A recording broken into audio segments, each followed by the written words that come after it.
My name is William, and I used to believe that marriage was the most sacred bond a man could ever hold. I had built my entire life around the woman I loved.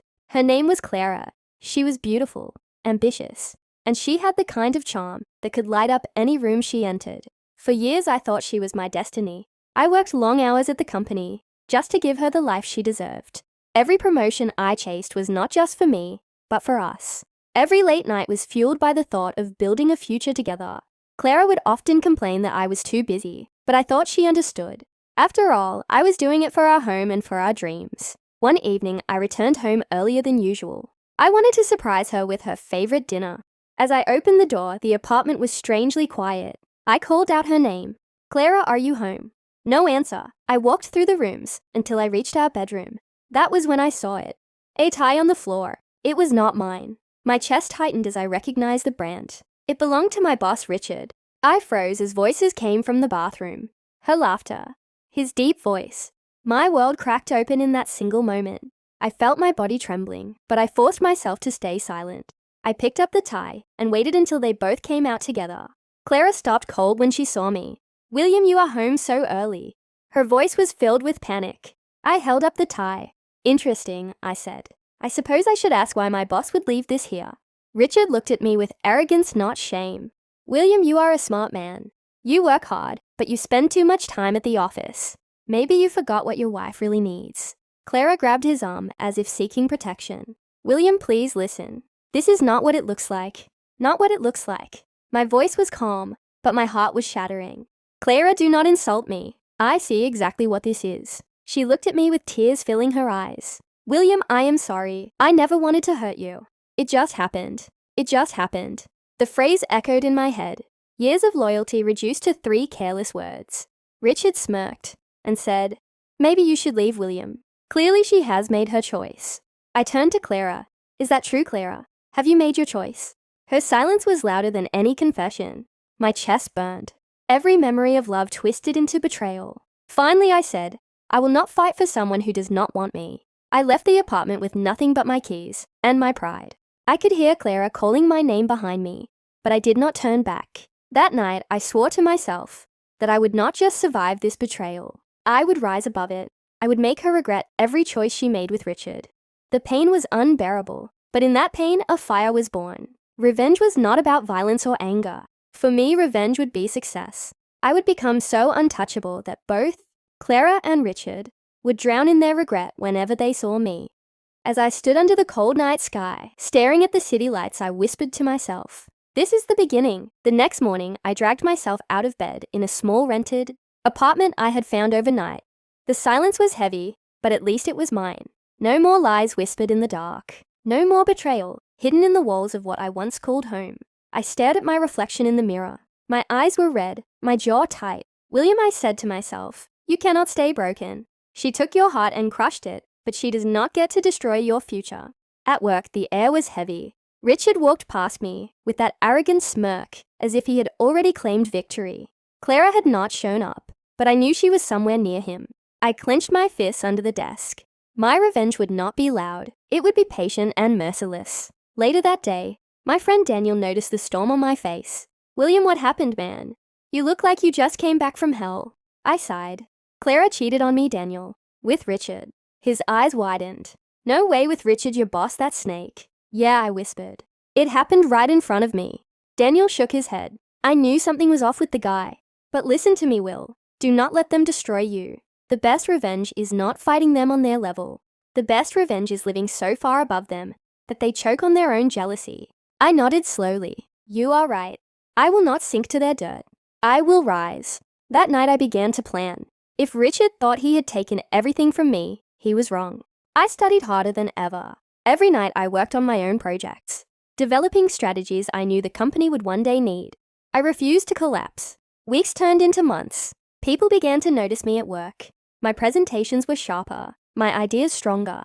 Richard tried to take credit once, but the board had already seen through his tricks. Clara tried to call me during those months. I never answered. I let her voice rot in my voicemail. One evening, while I was working late, Richard walked in. He leaned on my desk with that same arrogant grin. "You think you can win, William," he said. "You are just a worker. I am the one with power." I stood up slowly, meeting his eyes without flinching. No, Richard, you are just a man who hides behind titles. Power is not in a chair or a nameplate. It is in resilience. And you will see soon enough. His smirk faltered for the first time. After he left, I sat back down and whispered to myself, Clara will regret. One day, she will remember the man she threw away for a hollow title. And that day she will beg. The fire in my chest no longer hurt. It gave me strength. Months passed, and my life began to change in ways I had not expected. The fire that betrayal lit inside me kept me moving forward. I started pitching my ideas directly to the board, and they listened. For the first time, I felt my own voice echo through the halls of the company, instead of being drowned by Richard's shadow. One afternoon, during a big meeting, the board chairman looked at me after my presentation. William, this is impressive. We have been looking for a new direction, and your plan has potential. You have our support. Richard's face tightened, as if someone had just slapped him. He tried to interrupt, but the chairman silenced him. Richard, let William finish. We will discuss your concerns later. I walked out of that room with my head high. It was not just a victory. It was proof that I was not the broken man Richard and Clara thought I would be. That night, I got a message on my phone. It was Clara. William, please talk to me. I know you hate me, but I need to see you. I stared at the message for a long time. My fingers hovered over the screen. For a second, my heart remembered the old days. Her laughter, her touch. But then I remembered the tie on the floor and the smirk on Richard's face. I locked my phone without replying. A week later, I saw Clara outside the office. She had been waiting near the parking lot. William, please, she said, stepping closer. I just want to explain. I kept walking. There is nothing left to explain, Clara. She grabbed my arm. William, listen to me. Richard promised me things. He told me he would take care of me. But he is not the man I thought he was. I looked at her coldly. You made your choice, Clara, and I made mine. Her eyes filled with tears. Please, William, do not shut me out completely. I pulled my arm away. You shut yourself out the moment you betrayed me. I walked away, leaving her crying in the parking lot. I felt the pain in her voice, but I did not let it break me. Meanwhile, opportunities kept coming. The company started giving me bigger responsibilities. My ideas turned into projects, and those projects turned into success stories. People began to notice my name outside the company too. Invitations to conferences, offers from competitors, whispers of partnerships. One evening, Daniel and I sat at a bar celebrating a successful deal. He raised his glass. To you, Will. Look at you, man. Rising from ashes like a damn phoenix. I laughed softly. This is just the beginning, Daniel. Clara and Richard thought they destroyed me, but they only created a man who will never kneel again. Daniel grinned, and that is why one day they will choke on regret. I clinked my glass against his. Exactly. The higher I climbed, the more I saw the cracks forming in Richard's empire. He had built his power on arrogance and manipulation, but his foundation was weak. The board trusted me now more than him. Every mistake he made was magnified, and every success I brought reminded them that the company did not need his games anymore. One afternoon, I overheard a conversation in the hallway. Two senior managers whispered about him. Richard is losing his grip, one of them said. William is the one keeping this company afloat. If the board has to choose, we all know who they will side with. I smiled to myself. It was not just revenge anymore. It was justice. That same week, Clara showed up at my apartment. I almost did not open the door, but something in me wanted to see her face. When I opened it, she looked thinner and more tired than I remembered. William, she whispered. Can we talk? I crossed my arms. About what, Clara? About how you betrayed me with the man who now treats you like property. Tears spilled down her cheeks. I made a mistake. Richard is not who I thought he was. He is cold, controlling. He humiliates me in front of people. I should never have left you. I shook my head slowly. You did not just leave me, Clara. You crushed everything we built together. She stepped closer, desperate. Please, William, I still love you. I laughed bitterly. Love you, do not get to use that word with me anymore. Her face crumbled. Please just give me a chance to prove myself again. No, Clara. My voice was steady. You chose your path. Now you live with it. I closed the door gently in her face. Her sobs echoed down the hallway, but I did not open it again. At work, Richard was spiraling. He started drinking during office hours. His decisions grew reckless. People began whispering about replacing him. One evening, he stormed into my office red with anger. You think you can take everything from me? William, he shouted. I looked him straight in the eye. I am not taking anything, Richard. You are throwing it away yourself. His hand shook. Do not act like you are better than me. I leaned forward calmly. I do not need to act, Richard. I just am. He slammed the door and left. Later, Daniel called me. Word is spreading, Will. Richard is on the edge. You might be next in line for his seat. I exhaled slowly. It was happening faster than I imagined. Not only was I rebuilding my life, but I was also standing at the edge of everything Richard thought he owned. That night, as I lay in bed, I thought of Clara. I imagined her lying next to Richard in misery while I prepared for the greatest moment of my career. For the first time in a long time, I smiled in peace. Weeks rolled by, and the tides had fully turned. Richard's influence in the company had withered like a dying plant. His arrogance was no longer power, it was poison. Meanwhile, my projects kept thriving.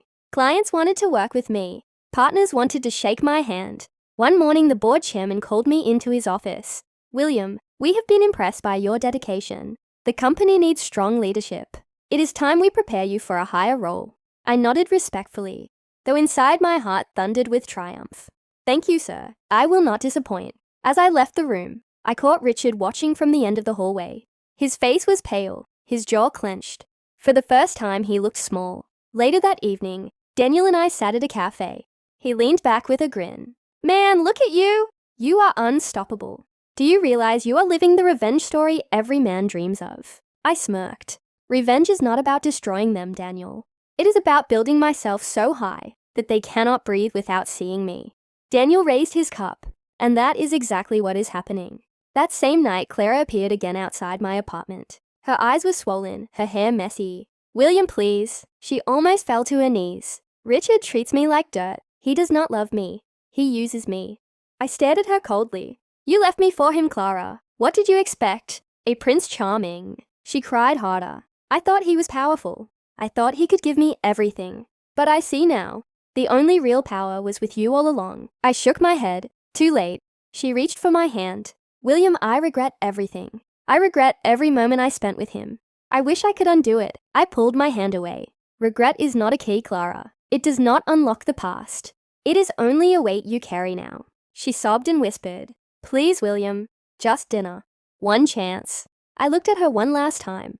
Clara, you are asking for mercy from the very man you betrayed. And mercy is not something I owe you. I walked inside, leaving her trembling in the hallway. My chest felt heavy but also strong. This was not cruelty. This was justice. The following week, Richard made a disastrous mistake during a board meeting, misrepresenting a key contract. The board turned their eyes to me for answers. I stepped forward with clarity and saved the deal. Applause filled the room while Richard sat frozen in silence. Afterward, one of the directors clapped my shoulder. William, you are the future of this company. Richard's days are numbered. That night, I stood on my balcony looking at the city lights. Clara had chosen Richard, thinking he was her future. Now she was trapped in his downfall, while I rose above them both. I whispered to the night, This is only the beginning. The storm finally came crashing down on Richard. One morning, the board summoned him for an emergency meeting. I sat quietly at the far end of the table as they confronted him. Richard, your performance has been unacceptable, the chairman said firmly. You have endangered the company with reckless decisions. Effective immediately, we are relieving you of your position. Richard's face turned crimson. You cannot do this. This company is mine. The chairman's voice was cold. This company belongs to those who protect it. William has done more in months than you have in years. All eyes turned to me. For a moment, Richard looked at me with pure hatred, his lips trembling with rage. This is not over, William, he hissed before storming out of the room. I sat there, calm, collected, though inside my chest was on fire with triumph. It was over. The man who stole my wife, the man who mocked me, was finished. Later that week, I officially stepped into my new role as senior director. Colleagues congratulated me, shaking my hand, praising my leadership. For the first time in a long time, I felt free of the shadow that once haunted me. But victory tasted even sweeter when I saw Clara again. She waited outside the building, her eyes red, her face pale. William, please, she whispered. Richard is gone. He left me with nothing. I have nowhere to go. I looked at her without pity. You chose to follow him. Now you follow him into the dark. Her lips trembled. I know I do not deserve it, but I am begging you. I was blind, William. You were always the man I should have chosen. I exhaled slowly. Clara, the time to choose me has long passed. I walked past her, leaving her standing in the cold. That evening, I attended a company celebration for our latest success. The room glowed with music and laughter. That was where I met her, Sophia. She was graceful, intelligent, with a warmth that felt like sunlight after years of rain. She extended her hand with a smile. I have heard so much about you, William. Everyone speaks of how you saved this company. I shook her hand. I just did what needed to be done. We spent hours talking. Her laughter was genuine, her words full of kindness. Unlike Clara, she was not dazzled by power or titles. She admired strength of character. That night, as I walked her to her car, I felt something stir in me that I thought had died with betrayal. Hope. Daniel noticed the change. A few days later, he nudged me with a grin. So, who is she, Will? I tried to hide a smile. Just someone worth knowing. He laughed. Finally, man. Maybe it is time you let the past die. I nodded slowly. Maybe you are right. As weeks passed, Sophia and I grew closer. Every conversation felt like healing. Every smile from her reminded me that betrayal had not killed my heart. It had only prepared me for someone who deserved it. Meanwhile, Clara kept trying to contact me. Messages, calls, letters. Each one more desperate than the last.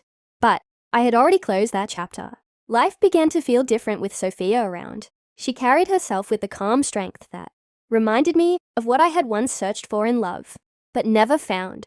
Every evening, we would walk together after work, talking about dreams, about life, about the future.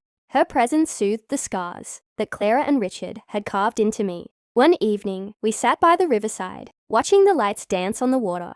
Sophia turned to me and smiled softly. William, you have been through so much, yet here you are, stronger than ever. I looked at her carefully. Pain can destroy a man or rebuild him. I chose to rebuild. She touched my hand gently. And I am glad you did. For the first time in years, my heart felt alive again. Meanwhile, Clara's world collapsed further. I began to hear rumors from colleagues that she had been seen, begging Richard for help, only to be laughed at. He had already moved on, leaving her with debts and humiliation. One night as I returned to my apartment, Clara was waiting outside once again. Her clothes were wrinkled, her eyes swollen from crying. William, please, she said, her voice breaking. I cannot live like this anymore. You were the only one who ever truly loved me. I sighed heavily. Clara, love is not something you throw away when a shinier promise walks by. You burned it. She shook her head desperately. I was wrong. I was blind. Please give me one more chance. I kept my eyes cold.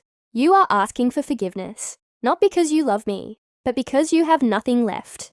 Her tears streamed down her face. No, William. I swear I love you. I would do anything to prove it. I stepped past her. Clara, you will live with your choices. That is your punishment. I left her crying in the hallway. The next day, Daniel noticed the look on my face. She came again last night, didn't she? He asked. Yes, I said. And I turned her away again. Good, Daniel replied firmly. Do not let her drag you back into her storm. You have something better now. He was right. Sophia was the light Clara could never be. Weeks later, Sophia invited me to meet her family at a dinner. They welcomed me warmly, treating me not as a stranger, but as someone they had known for years. As I sat there, surrounded by laughter and kindness, I realized how far I had come. After dinner, Sophia walked me out. She looked at me with shining eyes. William, I do not want to rush anything, but I need you to know. I see a future with you. My heart tightened, but in a good way. I see the same, Sophia. As we stood there under the night sky, I knew my life had already shifted. Clara's regret was deepening every day, but my path had already diverged. I was building something new, something unbreakable. The months rolled by with Sophia, by my side, and every day felt like a step into a brighter world. Her laughter filled the empty places inside me. Her patience healed the wounds I had buried deep. What once was pain now became strength, and what once was betrayal became a stepping stone. One evening, I invited her to dinner at a rooftop restaurant overlooking the city. The night was perfect, the sky clear, the air warm. As we finished dessert, I reached into my jacket and pulled out a small box. Sophia's eyes widened as I opened it, revealing a ring that shimmered beneath the stars. Sophia, I said, my voice steady but my heart pounding. I thought I had lost faith in love, but you showed me that love is not weakness. It is strength. You reminded me of who I am. Will you marry me? Her eyes filled with tears. Yes, William, yes. I slid the ring onto her finger, and she embraced me tightly, her joy radiating like the lights of the city below us. The news spread quickly. Friends and colleagues congratulated us. Daniel nearly lifted me off my feet with excitement. About time, man. I was starting to think you would never take the leap again. I laughed. She is worth it, Daniel. Every step. But not everyone celebrated. Clara heard the news too. One morning she appeared at the lobby of my office, her face pale, her hands trembling. "William, is it true?" she whispered. "Are you marrying her?" I looked at her without a flicker of hesitation. "Yes, Clara, tomorrow." Her lips trembled. Her knees almost gave way. "Tomorrow. But we were supposed to have forever." I clenched my jaw. "You gave forever away the day you chose Richard." Tears streamed down her face. I made a mistake. The biggest mistake of my life. "William, please, do not marry her. Give me another chance. I swear I will make it right." My voice was calm but sharp. "Clara, the man you betrayed no longer exists. The man standing here is not yours anymore." She sobbed, covering her face with her hands. "I have nothing left. Nothing but regret." "That is your burden, not mine," I said, and walked away. That evening, Sophia and I sat together, planning the final details of the wedding. She looked at me and said softly, "Are you sure you are ready for this, William? To leave everything behind?" I reached for her hand. "I left everything behind the day Clara betrayed me. Tomorrow is not just a wedding. It is my rebirth." Sophia smiled and kissed my hand. Then let us step into it together. As I lay in bed that night, I thought about Clara, about the choices she made, about the love she destroyed, about the regret that now consumed her. She would spend a lifetime in the shadow of what she lost. And tomorrow, as I said my vows to Sophia, that shadow would become permanent. The night before the wedding, I could hardly sleep. Not from doubt, but from anticipation. Tomorrow I would stand before the world with Sophia, the woman who had restored my faith.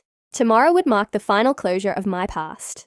That morning, as I left my apartment to meet Daniel for some final preparations, I saw Clara waiting at the entrance. Her hair was unkempt, her eyes swollen from tears, her voice raw from crying. "William, please," she begged, her voice trembling. "Do not do this. Do not marry her." I looked at her with steady eyes. "Clara, nothing you say will change what is coming." She fell to her knees, right there on the sidewalk, not caring about the people staring. "William, I was a fool. I destroyed us for nothing.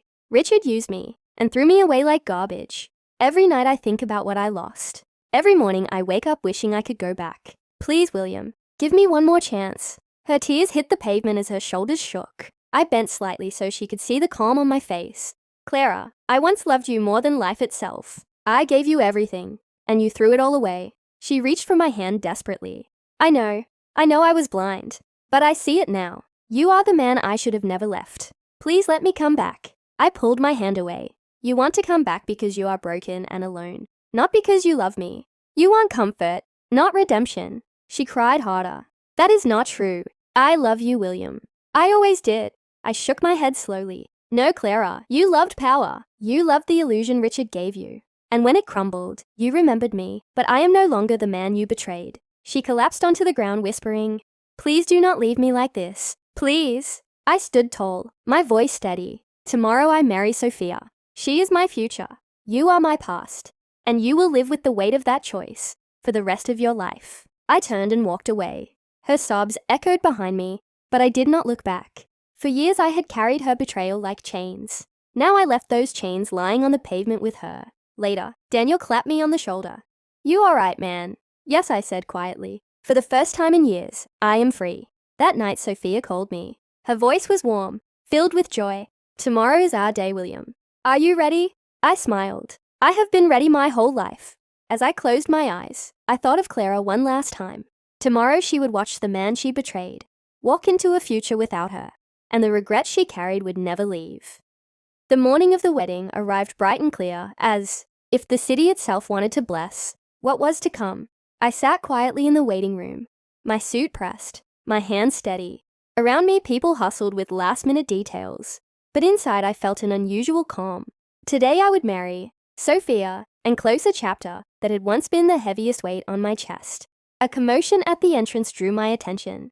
Clara stood there, her face pale, her eyes hollow from sleepless nights. She moved toward me with a desperation that made the room hush. "William, please," she said, voice shaking. "Do not do this. Not today." I stood and faced her.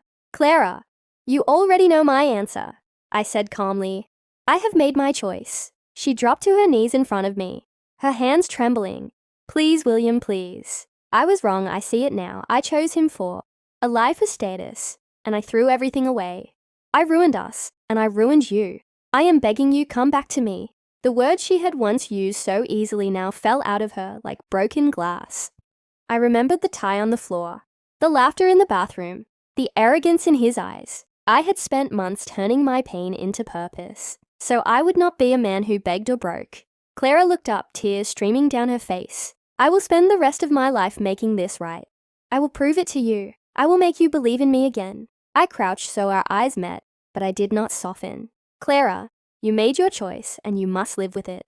I will not be the man who heals you, because you are empty and alone. I will marry Sophia tomorrow, because she stood by me when I was falling, and because she built something I can trust.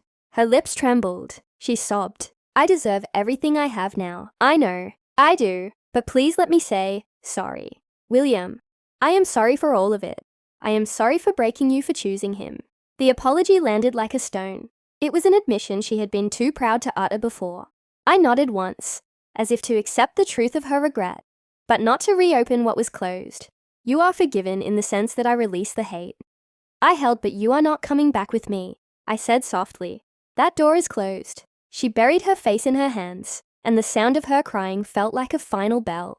People around us averted their eyes, giving us a private grief in a public place. I straightened and walked to where Sophia waited. She took my hand and squeezed it like an anchor. Your face was calm, she whispered, and her eyes held only love and steadiness. I smiled, the kind of smile that had grown from hard work and healing. Sophia, I am ready, I said. The ceremony was simple and honest. When I looked at Sophia at the altar, I found the words that mattered more than any promise I had broken or any lie I had survived. I spoke from a place of truth. I will stand with you through the good, and the hard I will build with you, and never turn my back. She answered with the same kind of vow, and when we exchanged rings it felt less like a victory over the past, and more like a quiet triumph for the future.